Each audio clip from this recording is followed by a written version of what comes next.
حبايب فاطمة، مش بس المال السايب بيعلم السرقة، في كمان المشاعر السايبة والاهتمام اللي ملوش حدود، والتواجد اللي دايما جاهز في أي وقت، والعطاء اللي بيتقدم بدون شروط. كل ده بيخلي اللي قدامك يفتكر إنك مضمون.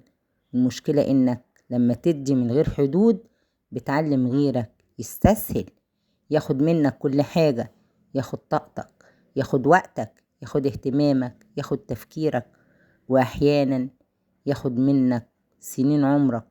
وفي الآخر ترجع تكتشف إنك اتسرقت.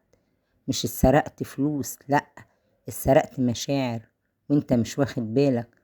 نصيحة من القلب: اعرف امتى تدي والمين، اعرف امتى تحافظ وامتى تنسحب، امتى تكمل وامتى تقول كفاية كده.